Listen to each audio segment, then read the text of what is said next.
Boa, boa! Olha nós aqui novamente. Eu tô com esse jargão. Ô, produtor, já elabora um novo pra mim aí, pô. Vamos lá, Sei eu que já peguei. Estamos aqui com o meu amigo Digo Cavalcante, esse convidado ilustre que nesse universo musical, eventos, é o cara. Amém. Seja muito bem-vindo, meu amigo. Obrigado. Já te agradeço pelo convite aceito. Você, de prontidão, marca que dia, horário. O camarada é decisivo. Ó, é assim, eu estou aqui, Sim. vou lá. Bate pronto. Obrigado, Digo. Prazer imenso. Prazer é todo meu. Satisfação estar aqui com vocês. Obrigado. Esse é o Océlio, de vários. Faça a tua apresentação. Como que é que você fala? Não, é só isso que ele falou. Não é grande coisa ser o Célio, só que eu sou o Célio, entendeu? Como tem vários Célios por aí resolveram falar assim, esse aqui é o Célio. É só isso. Satisfação estar com o Célio aqui comigo. É um grande prazer. Ô, Digo, em bastidores a gente estava falando aqui, nesse universo da música eletrônica, e você como um dos que despontou a função de DJ, essa função tão nobre, de colocar um evento, uma festa num ponto de dar alegria junto à música, você foi o que empenhou e fez valer a função ali como numa posição de destaque, não foi? Existe um desconforto como artista, eu tô falando mais ou menos em 95 para frente ali, onde o DJ ainda não tinha muito prestígio como profissional, como um artista considerado, né, artista até então. Se a gente pegar o reflexo das casas noturnas que vieram desde a década de 80, as casas noturnas elas tinham as cabines, né, que as cabines ficavam no alto, só uma janelinha onde as pessoas não viam o DJ. Existe um ponto positivo nisso e um ponto negativo, só fazendo um parênteses. Qual que é o ponto positivo? As pessoas dançavam a música e não o artista. Então não importava quem tocava, mas o que tocava. Talvez hoje, mais vale quem toca do que o que toca. Então as pessoas começaram a dançar o artista de tanto que isso evoluiu e a música talvez não seja tão relevante. Ressalvo alguns lugares que essa regra, obviamente, ela muda. Pessoas que estão buscando um artista com uma música de qualidade, talvez essa regra não é unânime, né? É só uma leitura particular minha. Tô voltando nessa história de que as cabines, né, não deixavam os DJs em destaque e tudo mais, a gente não tinha muito prestígio como artista. Vou te dar um exemplo, eu até provoco isso em vocês. Vamos pensar numa situação no palco, uma banda tá tocando.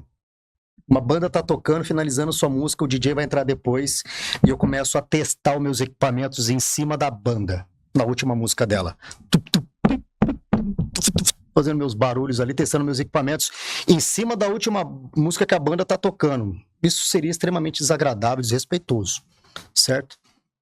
Inúmeras vezes na minha vida, em cima do palco, tocando minha última música, que geralmente é o momento que você deixa ali no áudio para sair do palco, a banda ia entrar e os caras testavam o microfone lá. Alô, som, ei, tá, pum, pum, na bateria. No baixo, tocava o baixo, tocava a guitarra. O que é agressivo? Qual que é mais agressivo? O DJ fazendo isso da banda ou a banda fazendo isso em cima do DJ? A banda fazendo isso em cima do DJ, não é? É mais agressivo? O barulho do som. Ah, não, é exatamente. O DJ, exato. Não é mais agressivo. Parece que a banda fazendo em cima. Parece que é comum, verdade. O DJ fazendo em cima da banda parece que é mais agressivo, se a gente olhar por conta da nossa cultura. Exato. Por conta dessa posição de ver o DJ como artista. Isso me incomodava. As pessoas até brincavam assim. Quando eu falo, vou tocar essa noite, eu vou tocar esse final de semana, algumas pessoas em rodas que a gente compartilhava falavam assim, mas você toca também algum instrumento? Eu falei, não, eu sou DJ, mas DJ também fala tocar. É tocar também. Então, assim, tem um paradigma que ele ainda existe, tá? Sim. Então a gente tinha que correr para ter essa posição. E era uma das pessoas que me incomodava muito com essa história do DJ não ter o prestígio. E aí a gente ia trabalhar nas noites, tocando, fui residente da Zimmer durante 13 anos. A Zimmer, quando a gente tocava, o público formava uma roda. Os amigos formavam uma roda. Então você ia tocar numa pista, tinha várias tribos, várias rodinhas montadas. algumas pessoas de costas pro DJ. E aí a gente já tinha saído da cabine, o DJ já tinha vindo pro palco, mas a gente tinha que ensinar as pessoas a olharem pro artista, dialogar com o artista, né? Interagir com o artista para que a gente tivesse uma noite, de certa forma, conexão, porque a música nada mais é do que um diálogo que você tem de um artista e o público. Sim. Na hora que você solta uma música, você vai ter uma reação. Então, de certa forma, é um diálogo. Então, isso eu lutei muito para que a gente tivesse essa posição. Isso foi um trabalho longo. A gente chegou até a fazer chacota para dizer que quem era caipira, quem era do interior, fazia as rodinhas na pista. Isso funcionou na época. E a gente começou a mudar um pouco o comportamento, as pessoas interagir com o artista. E aí começou a entrar uma outra linha para cima do palco, não só música, mas as performances de palco, como tocar, como executar, como manipular o equipamento e expressão corporal daqueles que também tinham isso em evidência, que isso foi uma das coisas que eu mais utilizei como artista na minha carreira. Utilizar performance em palco e expressão corporal. Então, eu sempre fui muito performático em palco. Sempre utilizei muitos recursos, os equipamentos. Por isso que os sets sempre foram muito enérgicos, muito explosivo, que também tem um pouco a ver com a da minha personalidade, que é essa energia aí alta. E quando você vê o fruto disso hoje, que a explosão que se deu para a função do DJ, você sendo um dos desbravadores desse... antes era um território não tão desbravado como foi. É prazeroso, né? Você vê hoje a posição de destaque que o DJ tem, comandando grandes festivais, eventos, e muitos ali observando a coordenada que ele dá na pista ali e para que lado que vai tomar. É bacana. Ah, sim, cresceu muito, né? Hoje, um dos maiores artistas, quer dizer... Os artistas que mais recebe hoje no Brasil é o Alok aí, depois tem o Vintage também, que são artistas que estão num patamar que nenhum artista no Brasil tinha alcançado até então. Então acho que a resposta tá aí, né? Independente do estilo de música ou de qualquer outra coisa que possa vir ser discutida. Mas o posicionamento do artista, o DJ, ele tá reconhecido mundialmente, né? Então acho que em relação a isso, nós zeramos o game. Boa. Muito bom. Ô, Digo, você tem mais de 20 anos de experiência, né? 30. 30 anos. Sim, você começou muito cedo, né? Muito cedo. Você foi sorte ou você era bom mesmo no negócio? Não, eu era horrível. eu era horrível. Eu tinha um tio, falecido Judinei, que era um figura que atuava no mercado do show business, né? O Judinei tinha uma locadora de som e abriu uma casa chamado Coronel Cachaça em Marília. O Judinei, que era meu tio, montou o sistema de som e iluminação nessa casa e me chamou para trabalhar com ele. Eu tinha 11 anos de idade. Neste momento, junto com o Coronel Cachaça e outras casas e outros eventos itinerantes que a gente pôde atuar, eu comecei a fazer iluminação de palco. Nessa época, as bandas famosas, eles não tinham iluminador. Quem fazia a iluminação de palco eram as locadoras de som. Eles só vinham com os técnicos de som, mas iluminador não. Então eu tive o prazer de fazer iluminação de palco para Mamonas Assassina, Gaúcho da Fronteira. Ô, louco, em que ano isso aí? Vai, vamos falar. 93. Mamonas, porra. 93. Mamona foi um pouquinho mais para cima, mas é mais ou menos... Não muito longe disso. 93, 94, Coronel Cachaça e Marília. Ó. Kid Abelha, Lulu Santos. Cara, as bandas Capital Inicial, essas bandas todas. Raimundos, já trabalhei com Raimundos, já fiz turnê com Raimundos. Charlie Brown Jr. São bandas que eu fiz iluminação de palco. No Coronel Cachaça, o que acontecia? As casas naquela época... As casas noturnas que tinham os discos. Quem comprava a música era a casa noturna, não era o DJ. Sim. Então, o acervo musical ficava para casa. O DJ que tocava em Marília era o Gaúcho de Presidente Prudente. DJ Gaúcho, ótimo DJ. Da velha guarda, assim. E o Gaúcho não pôde ir numa noite. Nisso, eu ficava manuseando os toca-discos no Coronel Cachaça à tarde, brincando, de forma aleatória. O Márcio Medeiros, que era da rádio de Marília, que era um cara que fazia algumas intervenções, sim, chamava alguns versos ali, pedia pra soltar as músicas, era muito rock na época, tipo Alagados, do Paralamas, essas músicas eram os áudios da música universitária da época. E aí o Gaúcho faltou, eles chegaram pra mim e falaram assim, a gente precisa de alguém pra manipular os discos. Na hora que eu falo a música no seu ouvido, você pega o disco e solta as músicas. Você faz isso? Eu falei, nossa, faço. Porque não tinha que mixar, né? Acabava uma música, soltava a outra, acabava. Eram 2 toca-disco, 2 canais, então abria o volume de uma, soltava o disco. Acabava, baixava esse, aumentava o outro, soltava o disco. Falei, isso é isso, vambora. Fiz, deu bom, foi legal. Peguei gosto pela coisa. Nisso, esse meu tio foi chamado para fazer a mesma coisa numa casa que abria em Presidente Prudente, chamava Zimmer, que é onde eu fiquei residente durante 13 anos. Então eu entrei na Zimmer como eliminador. O Mike como DJ principal, eu ali dividindo a cabine com o Mike como eliminador, ficava vendo o Mike tocar o tempo todo. Só no aprendizado. Só de olho. O Mike mixava muito bem, mixa até hoje muito bem. Aí à tarde eu pegava os equipamentos para ficar treinando. Nisso o Mike começou a questionar o fato dele ter que tocar a noite inteira, que estava ficando pesado. Aí eu falei, Aí a sorte bateu. A sorte bateu. Tá vendo a questão da sorte, né? A A sorte sorte sempre costuma encontrar os preparados. Porque numa dessa, ó, você viu a oportunidade sendo apresentada.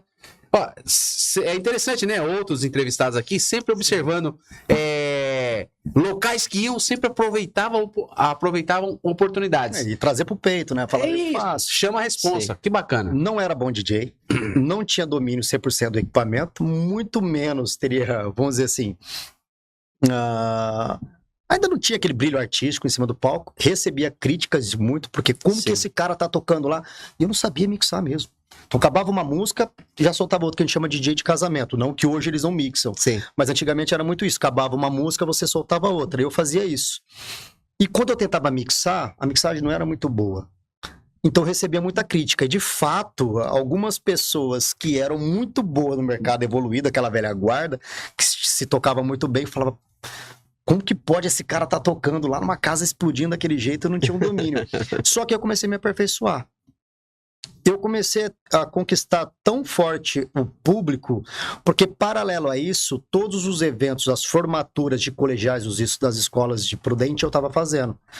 Qual que era a minha vantagem diferente da velha guarda? Que além de eu tocar pra galera, eu fazia parte da galera, porque eu tinha a mesma idade. Então eu tinha a mesma linguagem, eu surfava na mesma onda. E os outros, eram mais velhos? Eram mais velhos. Eles não estavam no meio dessa galera. Então eu era o cara que estava indo tocar nos campeonatos de skate, eu era o cara que estava tocando nas interclasses ali, aquelas competições que tinha dentro das escolas, os aniversários de 15 anos, enfim. Eu fazia parte da galera, eu consumia junto, eu não era só um prestador de serviço ali, como eram os outros antigamente. Então isso me ajudou muito. Então, eu era chamado de Digo da Zimmer, não existia o Digo Cavalcante ainda. Era só DJ Digo.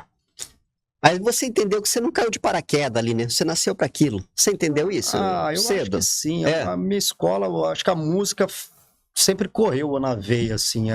Você é um cara feliz, então, pelo que você faz. Total. Eu sou um cara feliz, uma das pessoas mais gratas pela vida que eu tenho. Por toda a minha jornada e por onde eu tô. Gratidão imensa, imensa, imensa. Você é um polímata?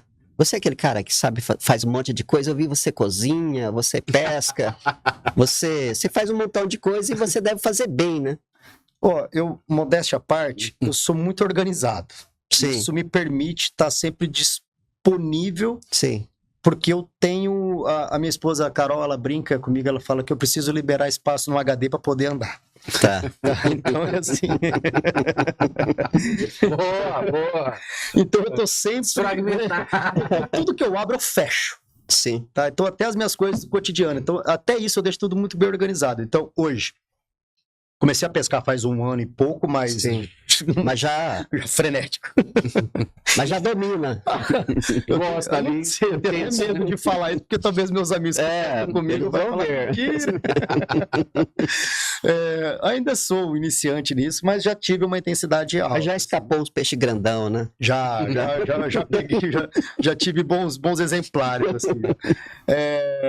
Gosto muito de cozinhar, sou idealizador, fundador e presidente da Confraria da Carne, que ela está indo para o seu 7º ano de atividade e agora no mês de maio a gente inicia uma nova fase que nós estamos fazendo um rebrand da marca, mudando a marca, está entrando um aplicativo para a turma agora utilizar o aplicativo para poder fazer algumas atividades e interações que são necessárias.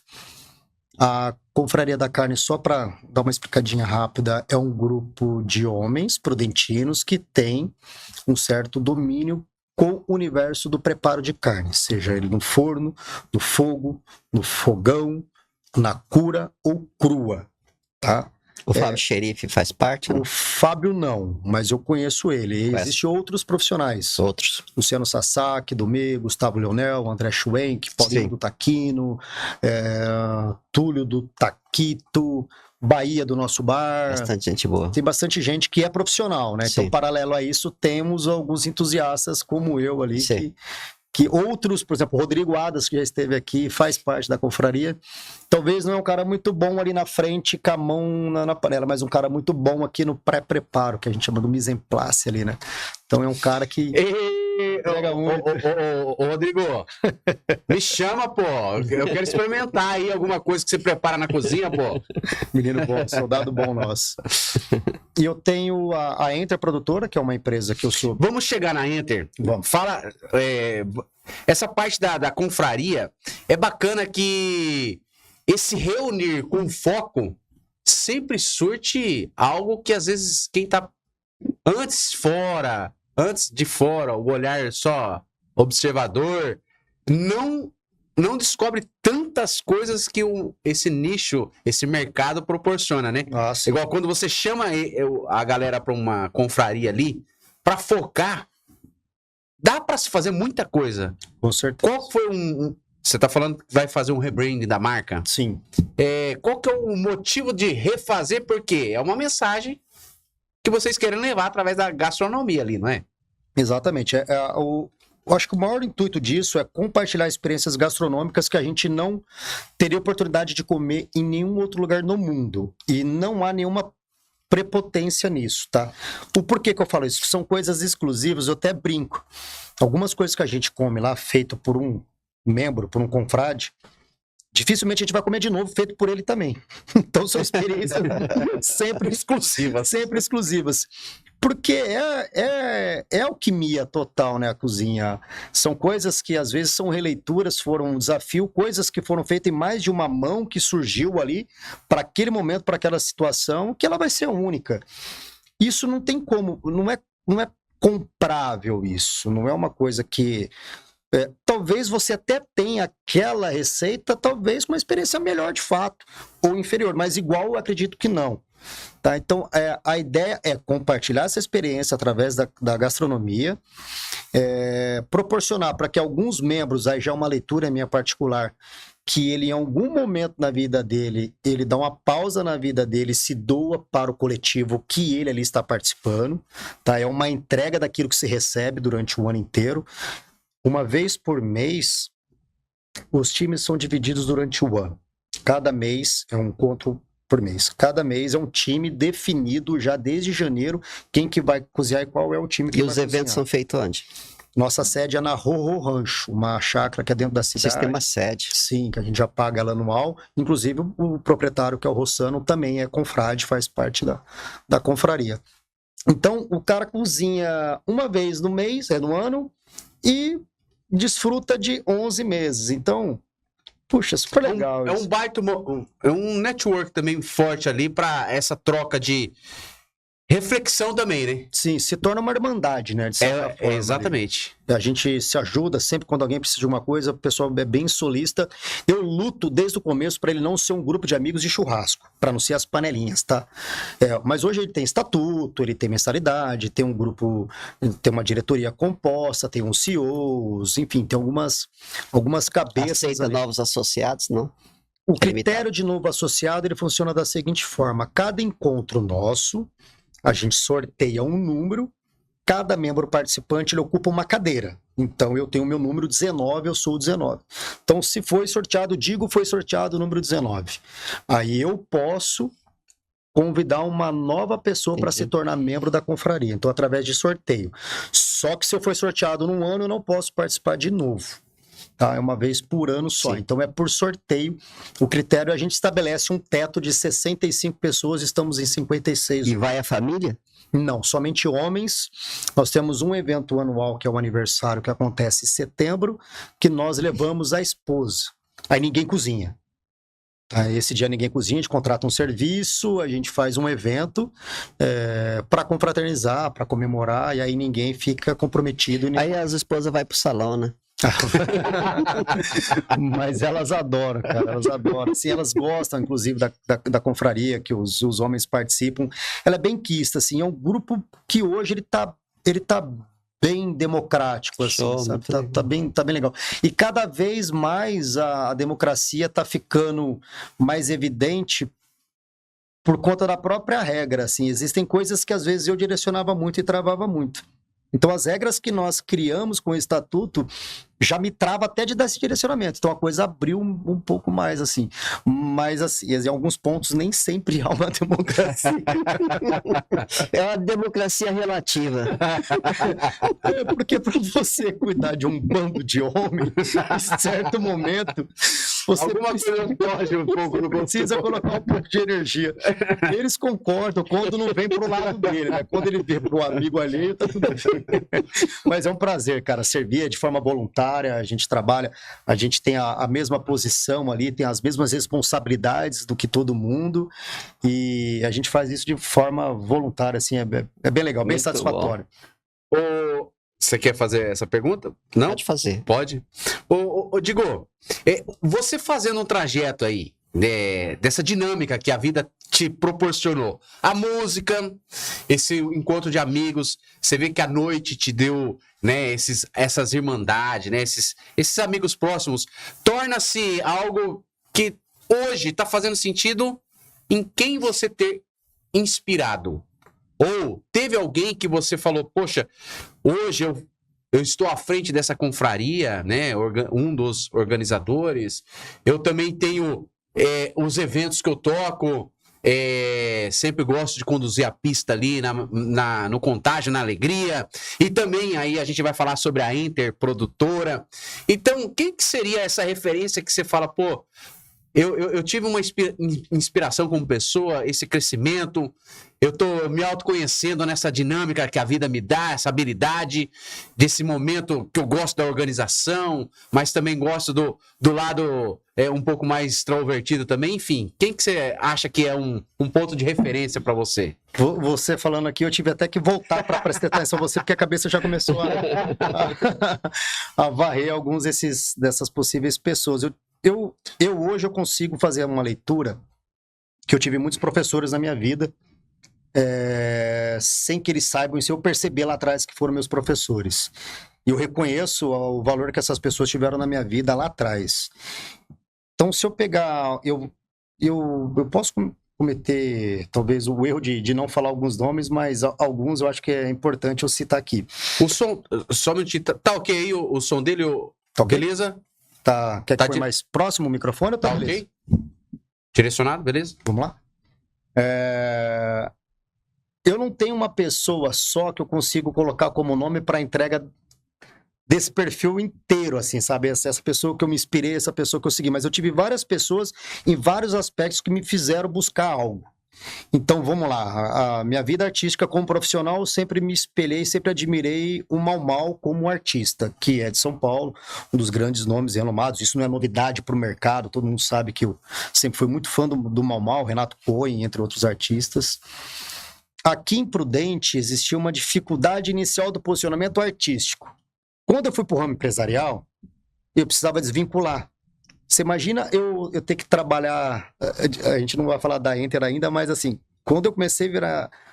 Quando eu entrei cá Enter, virei empresário, como que eu tinha que avisar para as pessoas que não era o Digo da balada, que agora era o Digo empresário? Isso foi uma outra luta, um outro reposicionamento que eu tive que ter, para dar credibilidade para algumas empresas. Mas peraí, mas a gente está falando de um evento sério, que a gente tem que ter resultado, a gente tem que ter conversão, isso faz parte da inteligência da empresa. Como que a gente vai atrair cliente, qual que vai ser as manobras de captar esse cliente, como que a gente vai encantar o cliente, entregar a expectativa para esse cliente e ainda fazer conversão. Mas o Digo não faz balada, o Digo não é DJ, então teve um momento aí que eu tive que me posicionar. Trabalhar essa imagem, e aí eu tive alguns homens que eu tive como referência, que eu coloquei para mim, que eu admirava muito. Raul Aldi, sempre foi um grande empresário que eu admirei. Luca Krasuki, da Luca Imóveis. Sim. Também que era um empresário que eu eu espelhava, assim, que eu gostava. Você falou, puta, eu gosto da dinâmica desse cara, eu gosto do comportamento desse cara, eu gosto da forma de condução desses caras. E hoje, graças a Deus, são pessoas que fazem parte do meu dia a dia, da minha vida. Atualmente o Renato Funada, que é um cliente, mas é um homem que eu admiro muito como gestor. E lá atrás, Mauro Salati, que era proprietário da Zimmer, Sim. decorador, era um cara que era fora da curva. Edson Sim. Lara, cara visionário. Maria Luísa Chemin Mota, trabalhava com um desfile, fazia umas coisas absurdas. A Chemin, naquela época, a pegada dela era... Eu falava que ela era uma gringa, que nasceu imprudente. Eu falei, cara, era fora da curva, assim. Essas pessoas, de certa forma, foram os que eu absorvi ali naquela época, muito moleque. Então, acho que aquilo ali, por conta da idade, você acaba sendo uma grande esponja mesmo, né? Então, Sim. absorvi muito dessa galera, em termos de música, comportamento audiovisual, expressão corporal. Era uma galera que era muito pra frente de Prudente, assim. Então, foram meus grandes professores. Eu falo isso pra eles quando eu encontro eles. Muito legal. Eu conto isso pra eles. Então, assim, eu tive muitas referências de vários segmentos. Então, quando você fala em som, eu tenho uma expressão corporal, eu tive algumas pessoas, como empresário, outras, como pessoa, outras pessoas. Então, eu tive um time de professores aí pra eu poder seguir uma linha. E é o que faz sentido aí hoje, resultados aí que você tem colhido, né? É sempre a referência, é um norte, né? Pra que a gente não se perca aí. Porque senão fica a vida zigue-zagueando pra lá e pra cá sem ter um rumo, direção. Isso faz sentido, né? Demais. A gente sempre tem que... Eu sempre brinco assim, senta na mesa que você é o menor dela. Seja o menor na mesa que você sentar, porque sempre você vai aprender. Maravilha. Ô, Diego, você disse que você começou muito cedo, né? E a gente viu que isso te ajudou bastante. E nessa fase hoje que você está, todo o setor hoje está muito influenciado por novidade. Você deve ter visto assim, aonde você começou parecia que era meio dinossáurico, né? Imagino hoje e a evolução em todos os setores. Como que é isso para você? A evolução, assim, você tem que tomar um cuidado, né? Se você também começar a ter que seguir muito ela, não correr o risco também de não cair na alguma suposta prostituição profissional. Por conta do próprio posicionamento que cada pessoa tem que ter no mercado. Acompanhar tendências nem sempre ela é valiosa, porque isso é legal, mas talvez isso não seja legal para mim. Então, acho que isso talvez as pessoas tenham que tomar um cuidado do que é novidade.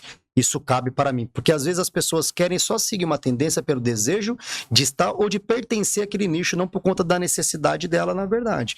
A rede social faz muito isso com essa geração nova, né? Elas têm o desejo de ter aquilo não porque elas realmente querem ou porque elas são aquilo, porque elas precisam pertencer a um modelo, né? Tecnologia e toda essa informação da era digital. Eu chamo de era digital, embora eu acho que a gente nem chegou na era digital, nós estamos vivendo o tombo da era digital. A transição, né? Então, a nossa geração é uma geração que talvez tá passando o bastão, né? Então, não sei nem se a gente vai conseguir acompanhar o processo todo.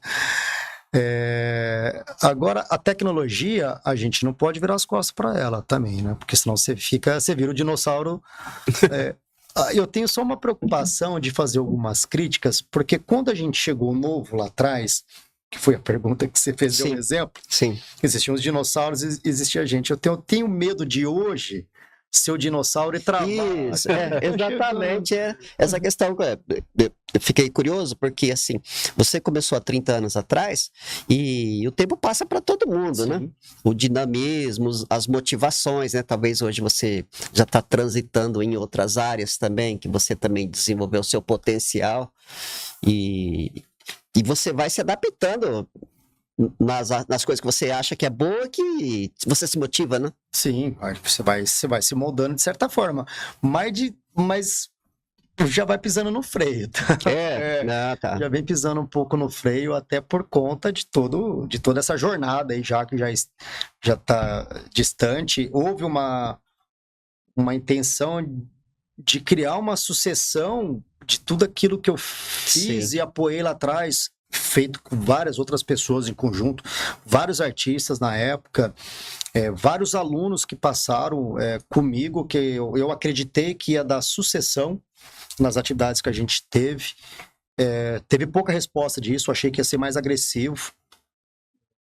Prudente hoje mesmo, a gente tem poucos palcos, né, para qualquer tipo de artista, seja para bandas de rock, sertanejo, DJ, nós temos poucos palcos. Naquela época a gente tinha muito artista da música eletrônica engajado em criar os nossos próprios palcos, porque a gente tinha entendido que o cenário era o mesmo de hoje. Não tinha. Então, assim, as pessoas não faziam festa, então a gente criticava que não tinha onde tocar, e foi onde eu falei, opa, mas espera lá, então se não tem, então vamos fazer.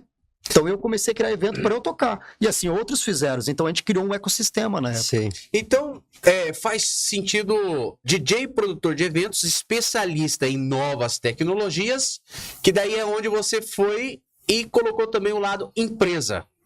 Que daí você também teve que fazer essa leitura também desse novo dinamismo que o mercado é natural, que as novas tecnologias vêm entrando, eventos vêm acontecendo com aquilo que ele falou, né? Tem tecnologias, tem que tomar cuidado, é o que você pontuou, mas tem o mercado também, o business, diretamente, sim, que precisa ser dada atenção, todos nós, né? E você partiu para esse lado também um pouco empresarial. Como tem sido para você essa novidade, que é o que você disse anteriormente, né? Como foi separar o Digo da Zimmer para agora o Digo do evento empresarial? E como é esse desafio, tem sido essas experiências e trazer essa tecnologia para eventos corporativos também, o Digo? Só para vocês entenderem um pouquinho lá atrás, voltando ainda do Digo da Zimmer, uma tecnologia ela acaba sendo influente. Eu era só o Digo da Zimmer, até então tinha o codinome Zimmer. Sim. Eu estava começando a tocar em algumas casas renomadas, fora do estado, além da capital paulista. E também tocava em formatura, e continuava tocando em aniversário de 15 anos e em alguns casamentos. E ali, quando eu tocava nessas formaturas, esses eventos sociais, estava de terno e gravata, em alguns casos até tocando as músicas. Tocava-se a noite inteira, então tocava de tudo. Então, desde Eguinha Pocotó até eu quero ver o Oco do Raimundos. Então tocava de tudo. Tocava de tudo. Mas só que ali eu já estava me posicionando como DJ de techno, que é um estilo de música eletrônica que eu trabalho há muito tempo, que é uma bandeira que eu defendo há muito tempo. Tocando nessas casas como DJ de techno. Esse período, quando eu criei 10 anos de profissão, entraram os smartphones. As pessoas começaram a filmar, ter câmeras nos celulares. Aí eu comecei a me preocupar. Como que um contratante, um produtor de evento, um promoter de uma label, de uma festa, vai pesquisar Digo Cavalcante, Presidente Prudente, vai me encontrar de terno tocando uma formatura bomba para dançar isso aqui. Vai perder a credibilidade total. Então, a partir dali, eu parei de fazer esse tipo de evento. Aí sim, veio aí, com essa pesquisa, coloca Digo no Google, apareceu um monte de coisa. Aí teve a necessidade de vir com o Digo Cavalcante, que é meu sobrenome, ter um nome composto para que na hora do ato de pesquisa, na internet, a gente tenha um direcionamento de pesquisa melhor. Então foi por conta do avanço tecnológico da internet em si que nasceu o Digo Cavalcante, uma necessidade de mercado. Agora, voltando para a Enter, quem montou a Enter? O mundo pediu para eu fazer a Enter. Porque o que acontecia? Muito tempo trabalhando com evento e com a linha de relacionamento que eu tive, eu estudei em vários colégios, vários colégios, transitei por várias escolas. Isso foi muito bom porque criei uma linha de relacionamento muito grande. E as pessoas me ligavam, Digo, você sabe o que tem tal coisa? Digo, você sabe quem tem tal coisa? Digo, você sabe onde que tem tal coisa? Começou a ter uma demanda muito grande de indicações. Eu falei, opa, vamos colocar um filtro nisso aqui. Coloquei um filtro, falei, a gente tem. Começamos a virar terceirizador, gerenciando terceiros. Aí já é empreendedora, né? Aquele radar ligado. Exatamente. Falei, não, vamos criar uma empresa. Eu criei a Enter Produtora, adquirimos ali uns equipamentos de pequeno porte inicialmente para atender, com uma locação também de som, que já havia uma demanda para nós mesmo, que a gente atendia os nossos eventos e supostamente de outros interessados. Começamos a criar um sisteminha, começamos porque eu tinha um sócio que era o Vitor Ghiselini na época. O Vitor era meu sócio. Que foi meu sócio no pub também, que é a casa noturna que nós tivemos em sociedade. Eu, Vitor e o Fábio Sato. né? Então a Enter veio para atender essa necessidade, criou um filtro onde todas as demandas que vinham a gente terceirizava e gerenciava esse terceiro para atender nosso cliente, que é praticamente a natureza do meu negócio hoje. Só que hoje envolve inteligência interna nossa, né? Então hoje a gente atende Unimed, que é um cliente nosso, Manpay é um cliente bem ativo nosso, e a gente não trabalha, quando a gente fala em evento, é importante entender que não é só comida, bebida e diversão e arte. Sim. Existem outras coisas que são envolvidas com o evento. Aí já foi os desafios que você foi enfrentando novos. Claro, entendendo a necessidade do mercado e o que os nossos clientes buscam. O formato de negócio que a Enter tem, não existe esse formato no Brasil, um formato como o nosso. Se pegar alguns segmentos internos nosso, nós teremos outras empresas gigantescas. Então, se eu pegar um nicho, por exemplo, a captação de lead, tem monstros nisso. Vamos falar de confirmação de presença. Prudente tem empresas que nos engolem em relação a isso. Só que empresa que tem toda essa abrangência como nós, esse formato não tem. Porque envolve tecnologia, envolve sistema de som, elétrica, cenário, artista, encantamento, atendimento, provocação, treinamento, conversão de venda. Tem um nicho. Barba, cabelo, bigode. Mas Isso é um evento corporativo. Mas isso tudo alinhado junto com os times internos, com as houses das empresas, com os setores, sempre dialogando de acordo com a própria política de cada empresa. Porque cada empresa ela tem seu viés, tem sua política de atuação. E eu tenho uma facilidade de entrar dentro desse game das empresas e atuar em conjunto para ela. Mas a nossa regra, além do nosso slogan ser que nós somos a plataforma do sucesso do cliente, que a gente geralmente não gosta de aparecer, porque a gente é quem faz o sucesso do cliente. E quem que fez essa festa maravilhosa? Foi o cliente. Não foi a Enter. A Enter que fez? Não, que fez foi o cliente. Então a gente tem essa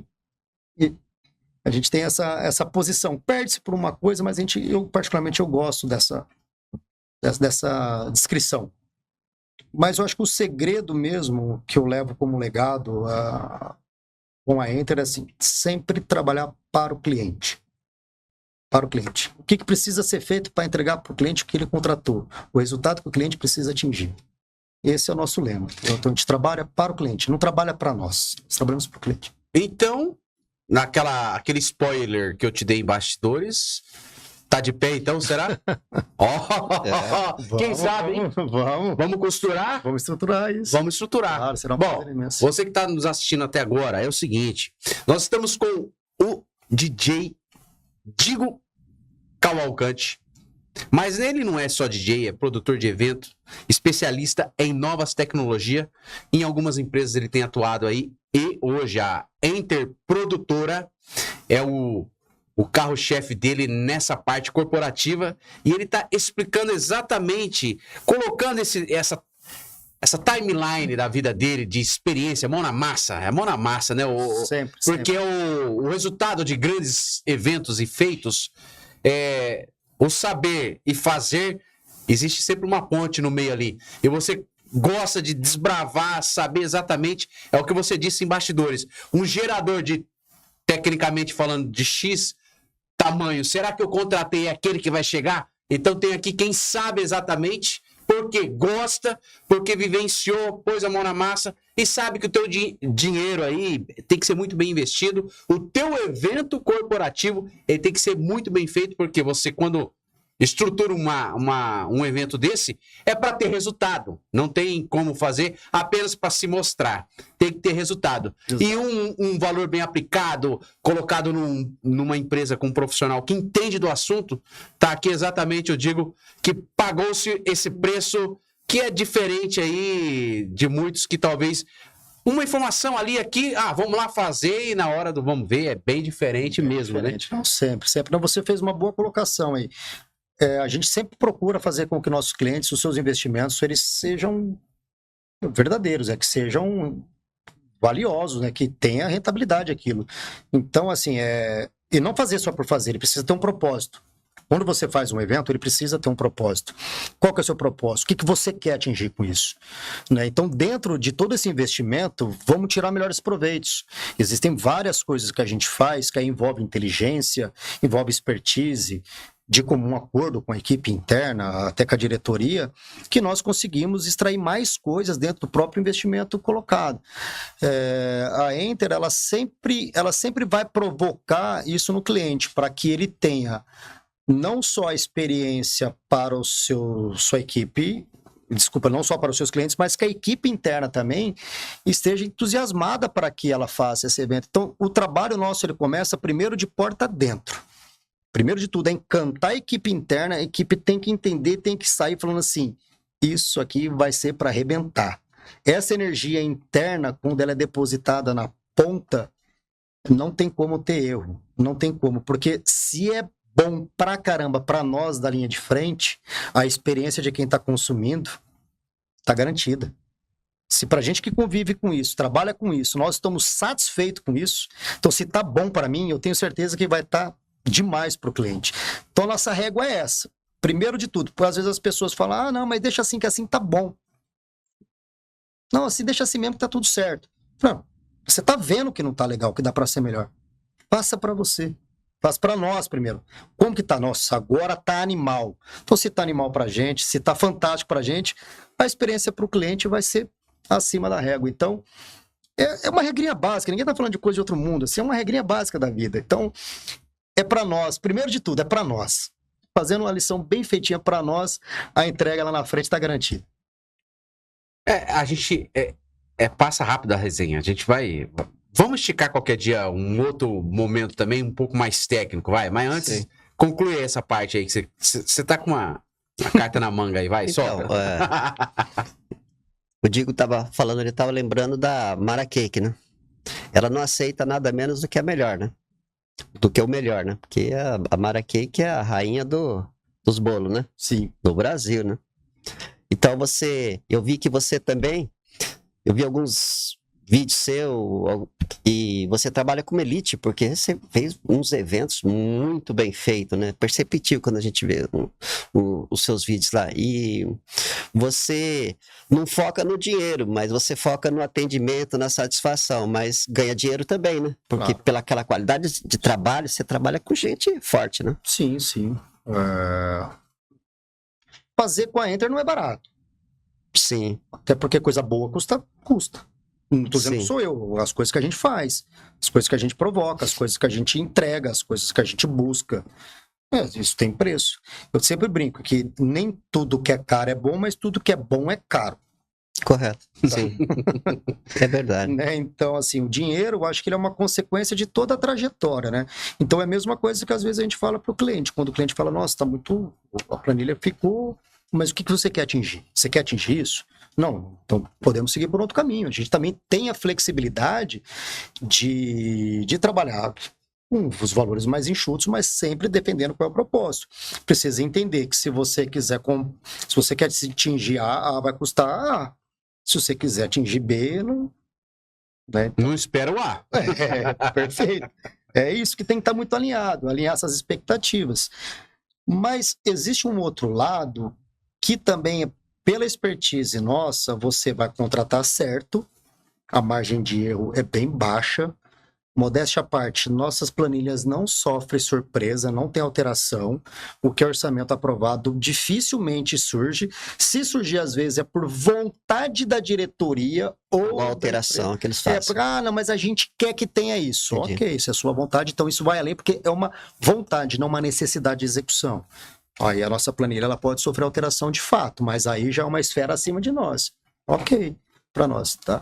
Então, e a gente também, por ter um volume de contratação com alguns fornecedores, nós temos barganha de preço. Sim. Então, às vezes ele é camuflado. Então, quando a gente fala que a Enter tem um preço pouco elevado dentro da planilha, que às vezes as pessoas não... que a nossa produção executiva, que são os nossos honorários. Nós cobramos a nossa produção executiva. Isso numa planilha, se você pegar uma empresa e pedir para a sua secretária fazer, ou algum diretor do departamento, ou um gerente do departamento pedir para fazer o evento e tomar frente disso, não vai existir esse custo que é da Enter, que é o nosso de produção executiva. Sim. Mas se eu pegar uma planilha de uma profissional dessa da empresa e a minha, com os meus honorários e com esses benefícios de contratação que eu tive por conta do volume que eu faço isso de praxe, às vezes a conta equilibra. Então você Sim. ganha, entre aspas, uma expertise, você consegue ter uma entrega melhor, porque você contratou melhor, você vai ter poucas variáveis, você vai ter poucas surpresas, e o resultado é outro. Porque... Ô, Diego, quando você fala enter, o que você está querendo falar? O que ela está comunicando? Ah, entendi, já tá chamando. Vem Vem. comigo. Então, é um convite É? para vocês. Boa. É um prazer atender. A gente adora trabalhar com evento, a gente adora criar momentos, criar memória. Sim. Gosto de. É uma satisfação muito grande, assim, você fazer um evento. Porque são 3 pontas, né, que a gente trabalha. Lembra que eu falei do colaborador? Sim. Eu preciso primeiro deixar ele entusiasmado. Eu preciso encantar o cliente para ele vir. Eu preciso corresponder à expectativa. Então, quem é meu cliente? Olha tanta ponta que eu tenho que satisfazer. Agora, você imagina a gente atingir o sucesso. É um sucesso muito forte. É muito representativo o retorno disso para mim. Então, você sai de um evento onde você conseguiu entregar para essas 3 pontas, cara, é cesta de 3. É golaço, entendeu? É a trinca certa. Você fala, puxa, cara, que satisfação gostosa, sabe? Você vê todo mundo feliz, todo mundo satisfeito. Nem sempre todos são flores na nossa vida. Não, vamos ser prepotente em relação a isso. A gente tem vários desafios, tem várias variáveis, tem pontos que às vezes poderia ter sido melhor, mas dificilmente esses eixos que são talvez balançados ali compromete a soma do todo. Tá? A gente, graças a Deus, nunca teve nada que algum tópico balançou o resultado final. É quando você falou, quando você vai subindo a régua, aparecem os erros, né? Mas aparecem erros diferentes, erros de um nível de cima, né? Porque um atleta olímpico, chega uma hora, ele não consegue transpor os obstáculos, né? Porque era muito desafiador, né? Claro. Com certeza, pela sua expertise, você não comete erros infantis. São tudo erros compreensíveis de gente que tá lá em cima também, né? E a maioria das vezes é gestão de pessoas, né? Que a gente, de certa forma, eu uso como metáfora que eu sou um regente de orquestra ali. Então a gente tá com a batuta na mão e falando sobe, desce, puxa, estica e vai. Então, Mas é um desafio forte lidar com pessoas, né? Forte. Mas o importante é você olhar para as pessoas e entender a particularidade de cada um, Sim. as dificuldades que cada um tem e atuar em conjunto, porque existe um cliente que tem uma necessidade, existe um fornecedor que também tem necessidade para execução. Aqui está pagando quer ter resultado. Aqui está fornecendo serviço e precisa de um suporte para executar melhor. Se eu não entrego suporte para ele, eu estrangulo ele. O que era para ser prazeroso para ele começa a virar uma bomba no colo desse cara, ele fica insatisfeito, a entrega não é legal, compromete o outro lado e vice-versa. Então eu tenho que entregar e defender as 2 pontas. Quando o cliente fala, tá muito caro, eu chego aqui e falo, precisa ajustar. O cara fala, aqui não consigo entregar, cara. Você já teve medo? Medo? Acho que sempre, né? Sempre. Todos os eventos. Porque eu acho que você perguntou a questão de medo, porque essas variáveis, ela coloca toda hora um frio na barriga, não é não? O homem ele só libera na hora de fechar a porta. Aí eu vou pescar. Aí eu busco meu equilíbrio ali, minha calmaria. Não, mas o medo eu acho que é o que faz a gente seguir também, né? Eu acho que esse calor faz parte do jogo, né? Porque, assim, fala se você for investir dinheiro, né? Quanto que você deve investir, alocar num determinado elemento de risco, num determinado ativo. Você não pode investir um tanto que você dorme tranquilo. Mas você também não pode investir um tanto que você não dorme. Você tem que investir um tanto que dá aquele frio na barriga, para te dar uma responsabilidade, né? Sim. E você administrar um pouco e tomar umas decisões. Claro. Sempre tem que ter uma gordura, né? Pra cima e pra baixo. Ô, Diego, que pena que o nosso horário, rapaz, a prosa vai ficando boa, aquecida, mas já deixa aqui esticar um novo convite aí pra gente aprofundar um pouco mais em outros temas, beleza? Mas antes de findar agora, nesse trajeto, qual que aquele momento de choque de consciência que você teve como divisor de águas para você? Que aí você precisou observar esse ponto e depois dali você teve outras posturas, outros momentos, e você fala, pô, ainda bem que eu tive aquele start, vai. Como se fosse um start na vida, vai. Cara, eu acho que foi o nascimento da minha filha, eu acho que foi o divisor de águas da minha vida ali. Em 2012, eu tinha saído do pub, na segunda-feira na Sociedade do Pub. Na terça-feira eu saí da Dona Oeste, que eu dava aula no curso de música. Na quarta-feira minha esposa disse que estava grávida da minha filha. Aí ali eu falei, agora aqui o jogo muda porque não é só mais sobre mim, né? Aí sim, eu até acredito que nós viramos, acho que adulto depois que tem um filho.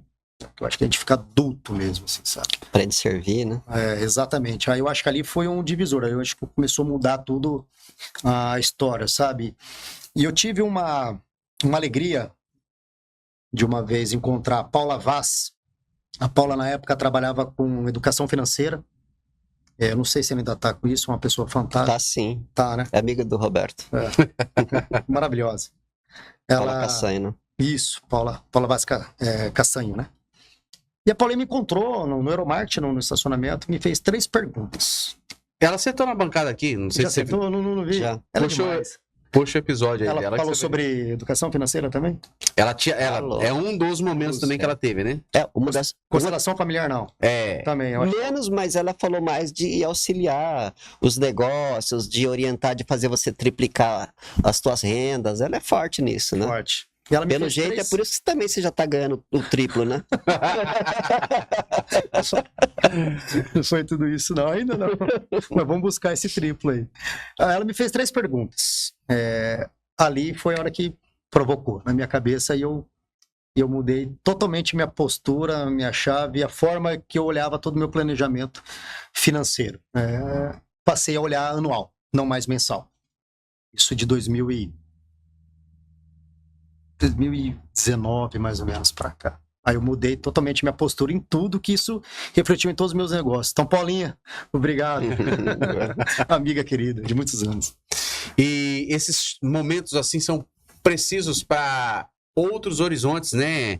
A gente observar e com certeza fazer sentido hoje toda essa trajetória que você tem tido, né? Ah, sim, eu acho que na vida de todas as pessoas, né? Às vezes o nosso cotidiano mascara muitas coisas. Verdade. A gente E eu nem falo que às vezes pode ser arrogância, soberba, seja lá quais são os nomes que a gente possa dar para algumas pessoas. Eu acho que nem cabe esse tipo de julgamento, porque às vezes é de uma forma genuína mesmo, as pessoas não percebem que talvez está dentro de um carrossel ali que ela não está enxergando. E às vezes uma Falávamos provocação, isso, né? né? Nós falávamos da corrida dos ratos, né? Sim, Às vezes estamos nessa, né? Isso é uma das coisas que eu sempre procurei não fazer parte, assim, da corrida dos ratos, de tentar navegar numa esfera distante disso, de entregar algo além do que o mercado está buscando, de não é só por dinheiro. Não é só Legal. por dinheiro, não pode ser só por dinheiro, porque senão não faz sentido. O que você vai querer entregar? Você não vai querer entregar, você só quer pegar.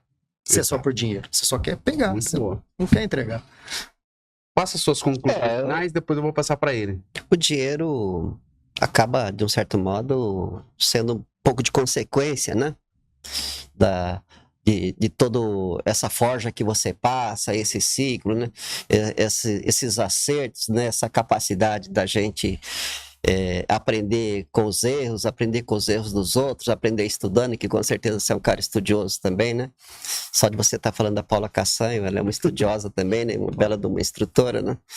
E, Rodrigo, para finalizar, para onde que você está indo? Ver que você tá ali na... Se fosse falar, falar da mulher que estaria na idade da loba, né? Você está na idade do lobo, né? 44, bem rodado. Então, experiente, já fez um monte de coisa, já os seus empreendimentos rodam e você deve estar planejando os próximos ciclos. O que você fala disso daí para Cara, a fechar? gente tá... Vou virar uma chave aí, recentemente, eu tô numa imersão de um mercado novo. Ainda não posso abrir porque ele está ainda em uma fase, mas uma das coisas que está entrando é inteligência artificial. Está muito forte com isso. Uma coisa que eu posso te dizer que é uma tendência dentro desse negócio são as câmeras inteligentes. As câmeras inteligentes, elas vão mapear o comportamento das pessoas em estabelecimentos comerciais captar os dados do comportamento dessas pessoas nos estabelecimentos comerciais e a gente começa a ter um pouco de domínio da informação de qual que é o perfil desse consumidor e devolver para algumas empresas para que elas façam os investimentos nesses pontos mais assertivos. Então aqui, vamos falar que entra fulano no estabelecimento, ele tem uma rotina, a câmera pega o que ele faz de rotina. Se ele pega, falar de um posto de gasolina, ele compra uma cerveja, ele compra um salgadinho, ele compra um bombom. Então isso vai sendo mapeado. Então a gente entende que aquele cidadão está consumindo esses produtos. Se eu tiver ele cadastrado no posto, a gente já consegue ter uma comunicação quando ele está chegando próximo desse posto. O aplicativo dele pode comunicar que aquele bombom que ele gosta está em oferta naquele dia. Legal. Ou então não se esqueça de pegar o seu bombom. Você está próximo da loja X. Então, as câmeras inteligentes, entre outras coisas que ela pode entregar para o consumidor e também para os donos de estabelecimento. Nos Estados Unidos isso já está bem forte, tá? Legal. Você está chegando perto dos postos de gasolina, o aplicativo já está te informando o preço da bomba do lugar onde supostamente você pode abastecer. Ô, Roberto, ele trocou um assunto. Ele posso fazer uma pergunta repetida aqui, mas eu achei pertinente. Como ele falou das câmeras, eu digo, nós estamos transformando num Big Brother nossa vida, cara? Já faz um tempo, né? O celular já está fazendo isso com a gente, né? A inteligência artificial já está aí. O tempo que você fica com o olho travado num produto é o que ele vai começar a te entregar aquele produto na rede social, né? Isso já...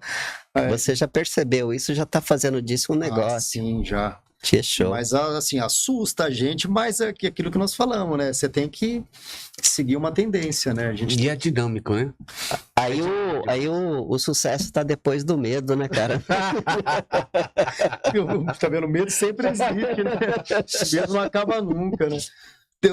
Tem medo do que virá, tem medo do que vai acontecer, mas a gente tem que estar atento ao que está acontecendo no mundo, né? Perfeito. Provavelmente eu vou para a China agora no segundo semestre, vou colocar esse grande nariz para circular os áreas da China. Lá tem um sistema de crédito social, né?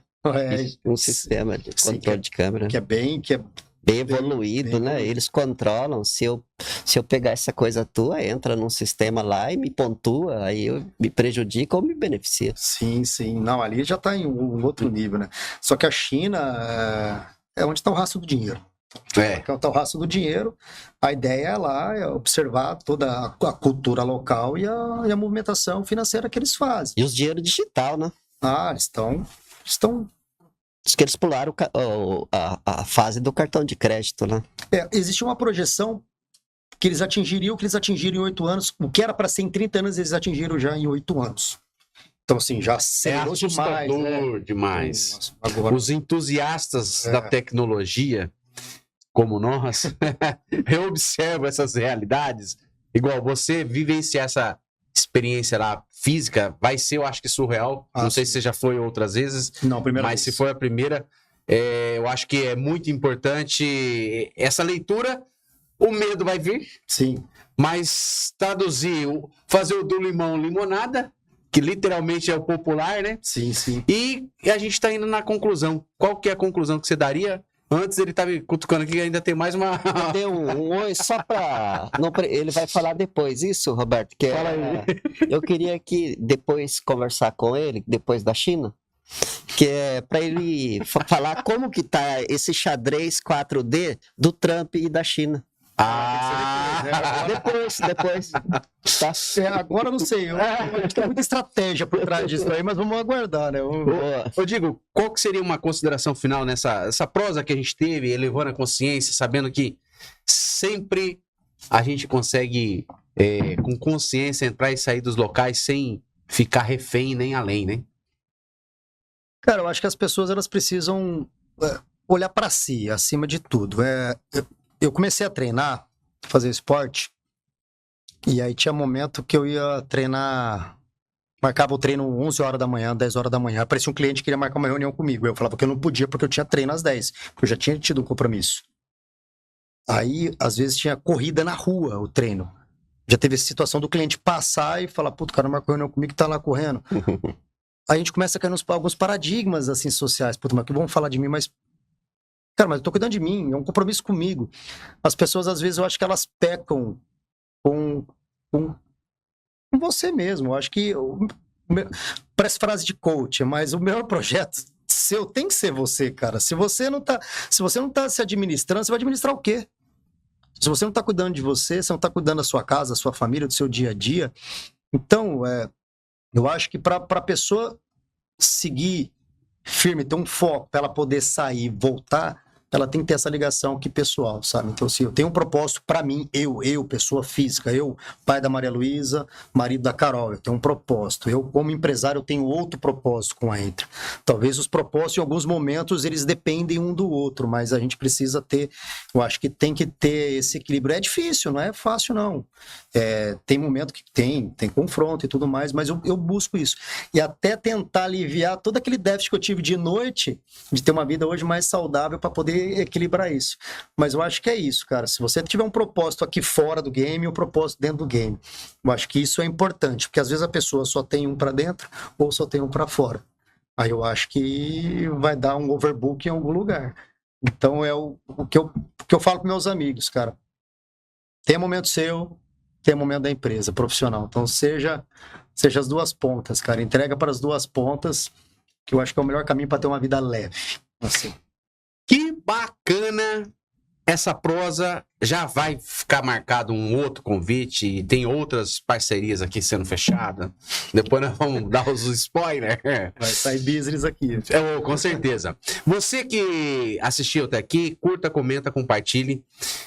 Esse nível de consciência você vai elevar quando você entende que o Digo aqui deu um testemunho de vida dele nesse trajeto no mundo de eventos, produtor de eventos, e hoje está mais voltado ao mundo corporativo, mas sem deixar de entender também que a prática é muito valiosa, esse trilhar com a mão na massa e poder transbordar na vida de outras pessoas, que é o propósito que ele bem colocou aqui.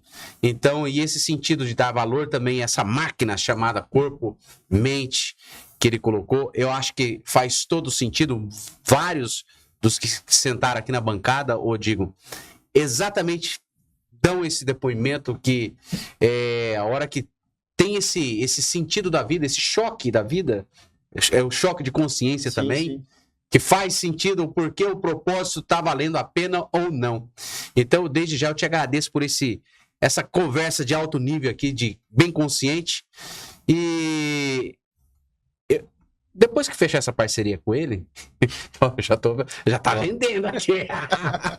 Esse evento, ele vai fazer a maior cobertura de um evento aqui que a Enter Produções produtora vai ter, hein? Aguardem. Digo, mais uma vez, obrigado por esse momento. Um abraço para todos lá, o Rodrigão também, o Adas, que é nosso amigo em comum. A gente dá dos anos lá de 2000, né? A gente já vem falando de alguns momentos tecnológicos da época em evento, né? Que eu digo também fazia parte juntamente com o Rodrigo Adas ali. Então são figuras voltadas a esse... Entende muito sobre evento, seja nas noites ou corporativo, entende muito. Aqui na região de Presidente Prudente e Oeste Paulista, mais precisamente. Mais uma vez, obrigado. E... Qual que é segundo semestre? Você vai para a China, é isso? Segundo semestre. Tá definindo a data ainda. Agosto ou outubro, tá? Ele vai falar contigo depois, tá bom? Prazer imenso. Muito bom. E 4D. O xadrez 4D, né? Bora. Ô, Digo, você só valorizou o nosso trabalho aqui e tô mais feliz ainda porque, como eu já falei pro Roberto aqui, hoje é o primeiro dia do resto da minha vida, cara. Por quê? É isso. É isso pra sempre? Hoje é o primeiro dia do resto da minha vida. Fazer valor. Começa hoje. Verdade. E quem que você indicaria para elevar a consciência aqui? Quem? Uma pessoa pra vir pra cá? Pra gente ter uma prosa consciente aqui, trazer o sentido da vida, esse desenvolvimento como pessoa e também falar sobre tecnologia. Eu acho que é importante a gente sempre ter pessoas para compartilhar e transmitir na vida de pessoas. A gente tem um público muito jovem, tá? Assistindo a gente. E às vezes o jovem de hoje em dia tá muito assim, muita informação, mas precisando de testemunho de vida. Do quê? Igual, você hoje está em destaque em eventos corporativos. Sim, Já sim. foi da noite. E às vezes esse jovem está nos assistindo, também tá ali cheio de conflitos, enfim. Hoje tá um testemunho. Persistência, mão na massa, faz com que ele colha muitos frutos. Paciência. Essa geração precisa de paciência. Paciência também.